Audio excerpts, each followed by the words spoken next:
Yesu ashimwe, igicuku cyiza ku bana b'Imana, igitondo cyiza ku bana b'Imana. Ijambo ry'Imana rirambwira ngo ahari kurira kwarangira umuntu, ariko bwacya impundu zikavuga. Ahari iki gitondo ni igitondo cy'impundu kuri wowe, igihe cyo kurira kirarangiye, kuko Bibiliya iravuga ngo igihe kigeze Mesiya arabyara umwana w'umuhungu. Ngo igihe kigeze ngo umwami Imana yavugiye ngo Mariya abyara umwami Yesu Kristo. Wasanga uyu munsi ari igitondo cyawe, ariko reka tunabyature ngo akira igitondo cyawe. Hari igihe umuntu aca mu bintu akavuga ati ndarota, ndasinziriye, ni inzozi ndimo, bimeze gute? Ariko wasinzira, warota, uri buze kwakira igitondo kikwereka ko utari uri mu nzozi, ko ahari kurira kwararira umuntu, bwacya impundu zose zikavuga. Mwaramutse mute? Abakunda isaha ya saa cyenda ndabaramukije. Abakunda isaha ya saa cyenda ndabaramukije cyane. Mfite ijwi risa nk'irisaraye, muzajye mwihangana mutege amatwi cyane. Turi kuri teme yacu, ariko reka tubanze dushime Imana ku bw'igitondo cyiza n'igicuku cyiza iduhaye. Ngo ni uko mu gicuku Pawulo na Sila basenga bararamya Imana, imbohe zose zirabohoka. Ushobora guhaguruka ukanaramya Imana gusa bitewe n'uko umwuka akuyoboye, ushobora guhaguruka ugasenga, ushobora guhaguruka ugasoma Bibiliya, icyo wakora cyose mu isaha ya saa cyenda ni ukuri wambara amavuta. Niyo mpamvu utangira umwaka narabwiye umwana, yarambwiye ngo kugeza igihe uwo mwana yerekaniwe kugeza igihe yagize imbaraga z'umutima, nibwo yerekaniwe mu Bayisiraheli. Ubuzima bwo kuba usenga saa cyenda mu gihe cy'ibanga nta muntu ubizi, usoma ijambo wiyiriza nta muntu ubizi, ufata umwanya ukaramya, ibyo byose ni ubuzima bwo gusabana n'Imana no kuyiha icyubahiro. Ibyo byose bitanga amavuta yo mu ibanga. Bitanga amavuta yo mu ibanga. Ntagire umuntu uzakubeshya ngo afite amavuta yakuye mu muhanda, kereka wagiye guhanjura. Wagiye guhanjura ugasanga ubuzima bwe bwose buri exposed, nta hantu na hamwe araryama amasaha 24, ariko akaza agakora ibitangaza n'imirimo. Uwo muntu rwose uzajya umukemangwaho. Ubuzima bw'umwana w'Imana buba mu ibanga, sibyo? Hanyuma reka tubwire Uwiteka ko yakoze ku mpano y'umunsi no ku mpano y'ijoro ritambutse, kuko hari akaririmbo najyaga nkunda kumva ndi umwana, niga hafi y'ishuri ry'Abadezani, ngo benshi baradusize bavuye mu mubiri, abandi barahabihanyuranye, ariko twebwe turacyariho, turabigushimiye Mana, sibyo? Ngo mwana wa Adamu, icyatumye uringwa bigeze aho, menya ko ari ubu n'uwagiriwe, ntaba nawe ujye ushima umwami. Ngo abasore b'imigenda ngo bari bazi kurinda iby'ingo zabo. Ndagira ngo mbabwire, uyu muririmbyi yari mu mavuta cyane, aravuga ngo menya ko ari ubuntu wagiriwe. Aravuga ngo abasore beza bari bazi kurinda iby'ingo zabo. Buriya Yesu yaravuze ngo umunyabwenge iyo afite intwaro, urugo rwe ruba amahoro. Bari abasore bari bafite intwaro, bari bazi kurinda iby'ingo zabo, sibyo? Ngo bagiye nk'uko ugenda. Ariko twebwe Imana yongeye gutanga impano y'umunsi, yongeye kuduha gusinzira mu gicucu cy'urupfu, ariko tubyutse turi bazima. Nagiye kumva numva marayika arakomanda ati anje, igihe cyo gusenga kirageze. Ni ubuntu tuba twagiriwe, nta zindi mbaraga tuba twakoresheje, nta buhanga, nta bwenge, sibyo? Nta kintu na kimwe tuba twakoresheje kidasanzwe, sibyo? Impano y'ubuzima ni impano nziza, kuko biravanga Imana yacu n'Imana y'abazima. Ibyo expectinga byose, ibyo wifuza byose ko bikugeraho, ntabwo wabihabwa wapfuye, ubihabwa uri muzima. Kuri iyi saha ushobora kuba utabifite, mu masaha abiri aza kuza ukaza kubihabwa. kuko uri muzima, sibyo? Ya Yesu yigeze abwira abari barimo baririra abapfuye ati ariko mwaretse abapfu bakarira abapfu babo, ko iby'abapfu biba byaragiye. Uwiteka w'Imana yo mu ijuru, tukuzamura icyubahiro, tuguhaye icyubahiro kubw'urukundo dukunda, tuguhaye mwami ko wahisemo ko abahumeka muri uyu munsi natwe turimo, tugushimiye ko wahisemo ko abahumeka natwe turimo, kandi tugushimiye ku mpano y'ubuzima watanze, tugushimiye ko twasinziye imibiri yacu ikaruhuka, kandi tukaba tubyutse amahoro. Mwami, ahari twabyukiye ahatandukanye, umuririmbyi yavuze ngo benshi baradusize, ngo bavuye mu mubiri, ngo abandi barahabiha hanyuranye.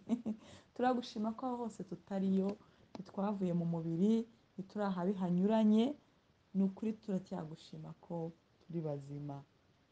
Turi bazima mwami ku mugisha, turi bazima mwami ku gakiza, turi bazima mwami kuvuga kugira neza kwawe, turi bazima mwami turi abakandida bo kurama, ngo tuzatekerereze abantu bose ibyiza wakoze, turi bazima mwami ngo duhumurize abandi, ngo muhumurize abantu banjye, mubabwire ko ibyago byabo bishize. Turi bazima mwami ngo tubabwire ko ibyago byabo bishize, tubabwire ko ibyaha byabo babibabariwe kabiri.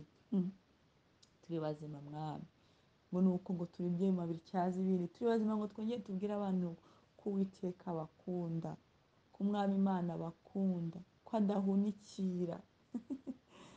Turi bazima mwami ngo twongere dukore iby'ubutwari, abatubonye dutambuka batuvuge bati baragenda nka Kristo, baravuga nka Kristo, barakora nk'ibya Kristo. Turi bazima mwami ngo turere abana bacu, tubabyare, tubakuze, tubone imirimo y'amaboko yawe mwami Yesu. Wigeze umbwira ngo dusenge wongere ugarure iby'imirimo y'amaboko yawe, ibyo abanyegiputa Abayisiraheli bagiye babonera mu nzira, ngo wongere ugarure iby'imirimo y'amaboko yawe. Turi bazima mwami, turi bazima mwami ngo twumve urukundo rwawe, turi bazima mwami ngo dutekerereze abacu ibyiza wadukoreye, turi bazima mwami ngo dukore amakwe meza, turi bazima mwami ngo twambare imyenda myiza, turi bazima mwami ngo tube mu mazu meza, turi bazima mwami ngo tugende mu mamodoka meza. Ibyo byose wabishiye abagukunda. Turi bazima mwami ngo tubwire abantu ngo ni ukuri turanyuzwe. Tugushimire impano y'ubuzima, ntabwo twabifata nk'aho minenegwe, ntitwabifata nk'aho ntacyo bimaze. Oya, wagize neza cyane. Ndagushimiye n'umutima wanjye, n'abavandimwe turi kumwe hamwe turagushimira iby'imirimo yawe, kandi tugushimiye ku byo wakoze byose mu gihe cyatambutse, tugushimiye ku byo uri gukora no ku byo uzakora mu gihe kizaza. Tukwibukije mwami ko hari n'abandi badafite uko bagushima ariko bagihumeka, badafite uko bafungura umunwa kuko baryamye ahantu mwami batabishoboye, kuko bari mu magereza, kuko bari ahantu henshi hatandukanye. Abo bose mwami tubasengeye tuvuga ngo turagushimira ko ari bazima, kandi ko babona igicuku cyawe n'igitondo cyawe bakamurikirwa nawe, kuko mwami nta hantu kure cyane haba utakura umuntu, nta n'ahantu kure cyane haba utageza umuntu. Ngo nuko Yabesi yari kure cyane y'ubuzima, aricara aravuga ati ariko Uwiteka ati cyangwa ukibuka izina ryanjye ukanyagurira imbago ukampa umugisha. Mwami n'abo ngabo ubasha kubibakorera. Ijambo ryawe rirambwira ngo abo bose batakira Uwiteka bari mu makuba ngo ubakize imibabaro yabo. Mwami ubasha gutanga igicuku kuri bo nk'uko natwe wakiduhaye. Buri wese uhumeka n'umukandida w'ibyiza, ariko mwami ntitwareka no kukubwira ngo na ba bandi bose mwami bataramenya izina ryawe ubagirire ubuntu, ukomeze ukomange ku mitima yabo. Mwami nunadushoboza natwe tubikore tunyuzwemo nawe. Ndagushimiye kubw'iki gitondo mwami, nongeye kukuzamurira amaboko nibutse ibyiza byose wakoze, kandi nibutse mwami n'ibyo uri gukora, ngo kuko ibitabonekera abana b'abantu ari bwo bubasha bwawe. Nzi neza ko hari ibyo uri gukora, kuko mwami niba natwe abana b'isi tubyuka tujya gukora nta n'intege dufite, twibaze ngo wowe ukora bingana gute.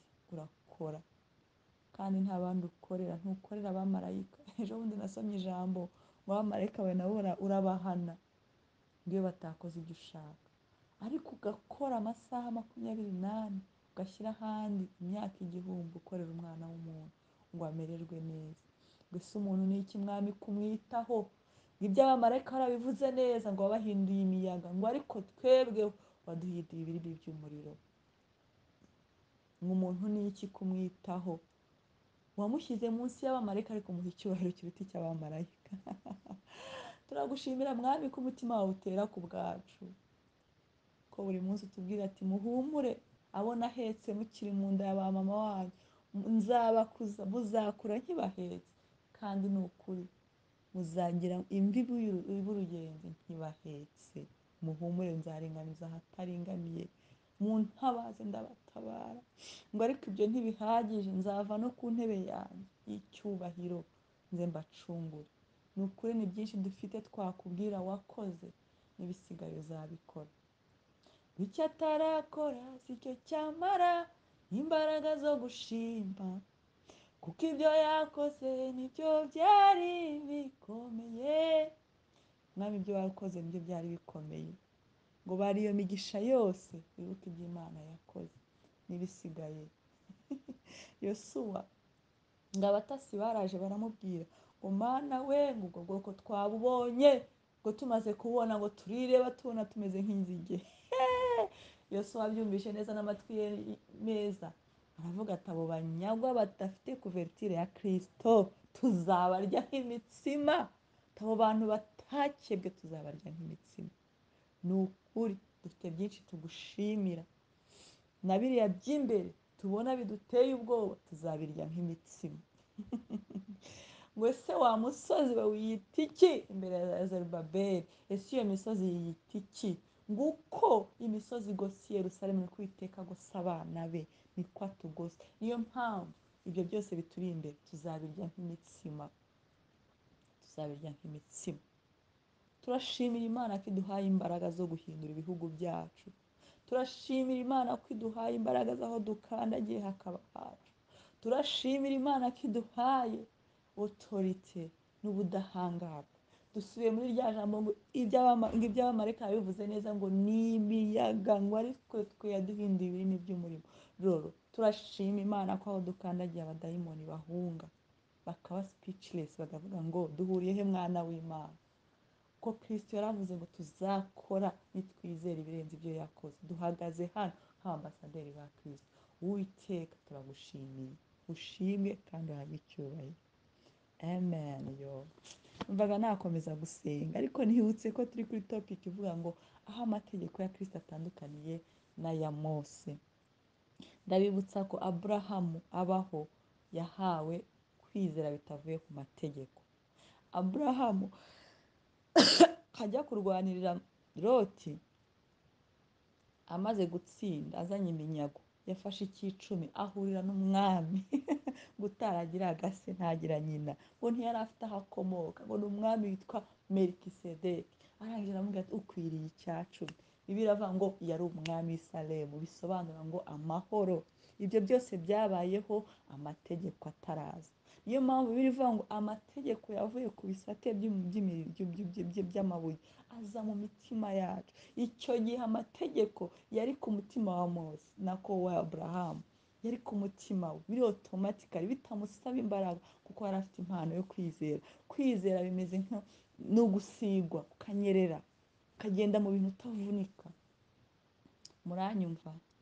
So amategeko rero yaje kubw'abantu b'ibivume, abantu bari bafite Bibiliya ivuga ngo abantu batagonda ijosi. Abo bantu nta kundi kuntu nabashobora. Buriya na za leta nyinshi zishyiraho amategeko n'iyacu irimo. Nukora ibi uzagera, niwica umuntu uzafungwa, niwiba uzafungwa, nubeshya nuko. Amategeko ashyirwaho ibivume kuko imitima iba itoroshye ngo yakire ubuntu bw'Imana. So Kristo rero we akomeza asubiramo ijambo ngo nimunkunda muzumva amategeko yanjye, muzaba abigishwa banjye. Ngo njye na data, ashyiraho n'ako kantu keza cyane kari privilege, ngo njyewe na data tuzaza aho uri tubane nawe. Uyu munsi rero tugiye kureba irindi tegeko rya Kristo. Hari abantu bashaka kuba baranyumvishe nabi, ntabwo njye ndi kuvuga amategeko ya Mose, ndavuga amategeko ya Kristo. Kristo ubwo yakomeje kwivugira ngo nimunkunda muzubaha amategeko yanjye. Amategeko yanjye azaba muri mwe. Ejo twabanje kwiga itegeko rya mbere rivuga ngo kwizera Kristo. Yesu ajya kuva mu isi yabwiye umwami Imana ngo abo wampaye ubarindire muri iyi si, ngo n'abandi bose bazizezwa n'ijambo ryanjye bakanyizera. Itegeko rya mbere ni ukwizera Kristo umwami n'umukiza, sibyo? Hari aho babaza ngo ese mu Baroma 10:9 bavuga ngo ese twabibwirwa nani ntawe tubwirije, hanje yaje kubibabwiriza ese ngo ese tuzamanuka ikuzimu tujye kumuzana? Ati reka da, yarazutse. Ese tuzajya mu ijuru tujye kumuzana? Ati reka da, ahubwo ijambo rirakwegereye, niwemera ukemera ibyo ko Kristo ari umwami n'umukiza, ukatuza ururimi rwawe ko yakuze, uzakizwa. Icyo nicyo Kristo yabwiye Nikodemo, ati kereka icyabyawe ubwa kabiri. Itegeko rya kabiri twavuze, ntabwo ibintu byose twabica ku ruhande. Wakiye Kristo umwami n'umukiza, uramukunda, ukunda Imana yawe uyubahe, nurangiza ujye gukunda neighbors, abavandimwe bawe. Kandi ntushobora gukunda Imana udakunze umuntu ubona aho tuba dutsinzwe. Turakomeje, turimo turayavuga nk'ibyanditswe, kugira ngo ahari kwa kundi umuntu asuka amazi muri matera harimo azasigara makeya, sibyo? Ni ukwibukirana. Ibi byose abantu bagiye babyumva, nkunda muri Eglise Catholique Evangelio bayitaho cyane, ariko njye nkunda ibintu cyane Kristo yavuze, nkongera ngakunda ibintu cyane Paul yavuze. Ntabwo nakunda ibya Paul kurusha ibya Kristo nubwo byose byavugaga iby'umwami umwe, ariko maza nkunda ijambo ngo Kristo aravuga, umwami Yesu arabasubiza, ni ibyo yivugiye ubwe. Nibyo yivugiye ubwe. Itegeko rya gatatu twaravuze twasomye icyanditswe cy'umuzabibu, ngo amashami yose ari ku muzabibu ngo ayahanguraho neza sinzi ukuntu babyita ibitoki, gukuraho biriya bintu byumye kugira ngo igitoki gikure neza, ngo kugira ngo akure neza, ngo ariko iritera imbuto ararifata akarica akarijugunya hasi rigakandagirwa rikajya mu muriro. Ayo nibyo Yesu yagiye yivugira, ayo rero niyo mategeko yagiye asiga. Tugeze ku itegeko rya kane. Itegeko rya kane, ntabwo ushobora kubaho uri born again, waravutse ubwa kabiri, wubaha Imana, uri ishami riri ku muzabibu, ngo ubeho udasenga ariko yaravuze ngo nimusenga ariko mufitanye n'umuntu ikibazo aho ngaho bizaba bikomeye kurushaho. Tugiye muri Mariko igice cya 11 umurongo wa 25, haravuga ngo kandi nimuhagarara musenga, iri ni irindi tegeko Kristo yatanze, hakaba hari umuntu wabagiriye nabi. Iri tegeko rirakomeye, muri mbabarire, nanjye ryarananiye. Mumubabarire kugira ngo so mu ijuru nawe ababarire ibyaha byanyu, ariko nimutababarira abandi, so mu ijuru nawe ntazabababarira. Muranyumva? Iri tegeko rirumvikana. Tugiye mu Baroma 12:20, havuga iki? Mubabarire abanzi banyu, nibasonza mugire gute? Ngo ahubwo umwanzi wawe nasonza umugaburire, nagira inyota umuhe icyo anywa, kuko nugira utyo uzaba umurunzeho amakara yaka ku mutwe, ngo ikibi cye kukunesha ahubwo unesheshe icyiza. Sibyo? Nimuhagarara musenga muzajye mwibuka aho mufitanye ibibazo. Hari umuntu ejo wambwiye ngo ntabwo ashobora gusaba Imana imbabazi kuko Imana yaramubabariye. Twarababariwe, ni ukuri, ntabwo ibyo simbyirengagiza.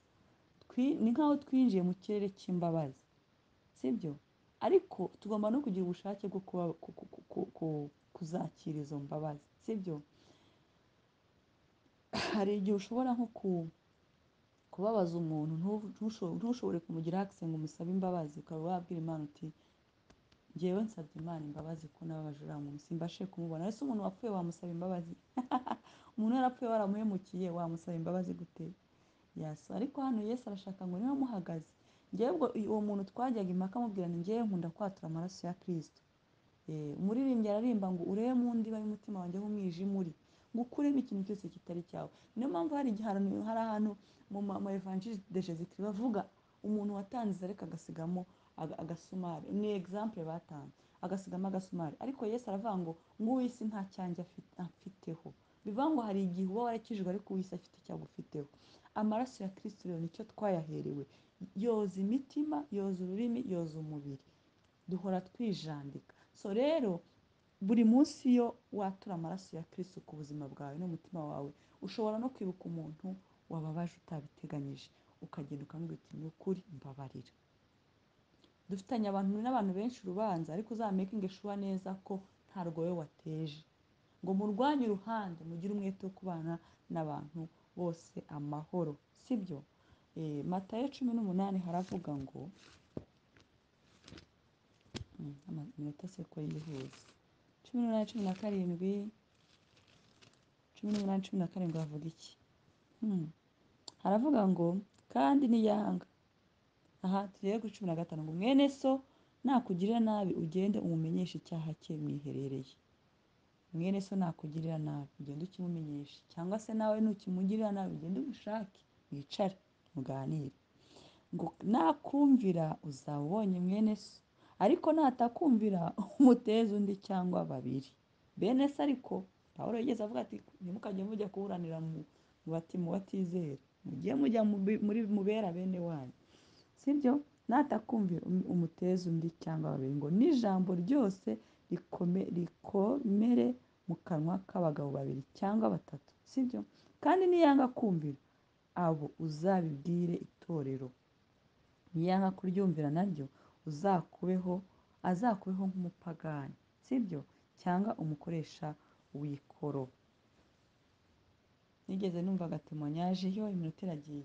Nigeze numva agatemonyaje Gitwaza yavuze ko umuntu yamwiciye umwana, arangije umugabo yari umukristo agasenga byose, ariko aza gupfa, ngo ageze kuri gate y'ijuru ahasanga wa mugabo, aravuga ati ko se uyu muntu yanyiciye umwana, twabanye mu isi ari mubi, none naho ndahamusanze. Baramubwira ati tuguhaye amahirwe yo gusubirayo, genda wikiranure nawe. Asubirayo. Mw'abantu yamusanze mu bitabi no mu nzoga, mu kabari. Hari igihe umuntu anakubabaza ntamenye ko yakubabaje. Niyo mpamvu dufite gucekinga umutima wacu buri munsi. Uzareba n'igihe ikintu kikubaho ukafata ko numva mfite uburakari bwavuye, kumbe mu masaha nk'atatu hari umuntu wakubwiye nabi ko ntiwabyitayeho. So rero icyo Imana ishaka ko tugira harmoni yo kuba mu mbabazi, tukoga mu mbabazi, ngo kuko nutababarira nawe ntuzababarirwa, niko hasi bavuze, ngo nawe ntuzababarirwa. Bisaba imbaraga. Hari igihe mfata ngirirwa ubuntu, hari umushuti wanjye ejo arimo ambwira ukuntu yagiriwe ubuntu akababarira abantu bose mu ijoro. Ni impano y'ubuntu. Hari igihe umwuka yarakugendera akakuzanira icyo kintu, akakuzanira iyo mpano, akabikuza mu mutima, ukumva wuzuye ibyishimo, ukumva nta mwanzi ufite. Hari igihe rero nabyiforosamo kugira bikunde, utangira ufata amazina y'abantu bakubabaje, ukavuga ndamubabarira, utangira kubivuga bigoye bigoye. Hari umurozi wo mu muryango wacu Imana yabohoye ikintu kibi, ariko yarambwiye ngo hanje ndabakunda, sibyo?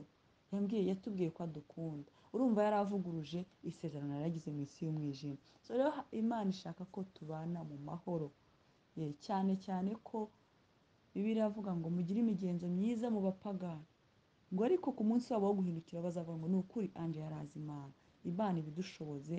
Ni ikintu dusaba Imana. Ufate ka gapapuro kawe wandikeho lisite, uvuga uti Claude ndamubabariye, Alice ndamubabariye, Uwera ndamubabariye. Ufate lisite abantu bose ubababarire, kuko iri ni itegeko rya Kristo, sibyo? Tuzakomeza ejo n'itegeko rya 5, ariko tugerageze tubyumve ko bishoboka ko twatanga imbabazi. Biragoye gutanga imbabazi ukomeretse, ufite umutima ukomeretse umeze nk'igisebe, ariko ikintu ushaka gusaba, ushaka kubwira Umwami Imana, nyomora umutima wanjye, nurangiza kuwomora uha amahoro, nurangiza kuwuha amahoro uha urukundo. Kandi Kristo iyo agiye gutanga urukundo abanza kuguha urukundo rwo gukunda abadakunditse n'abatagukunda, kuko n'ubundi inshuti zawe ubusanzwe uzikunda, nazo akaguha akarusho ko kubakunda. Ariko Umwami Imana kugira dushoboze kubabarira, abanza yomore imitima yacu, abanza duhe wa mutima w'imbabazi nyinshi, naho nuwa Yesu Kristo. Ayo maraso n'aya Yesu, cya kiganza nacyo nike, wa mutima w'imbabazi nyinshi, naho nuwa Yesu Kristo. We mutima urira, ngwino kwa Yesu, arakunda afasha, abababaye bose, wa mutima w'imbabazi nyinshi naho nuwa Yesu Kristo. Hari ibintu bibiri nshaka kubabwira nubwo amasaha yatujyanye.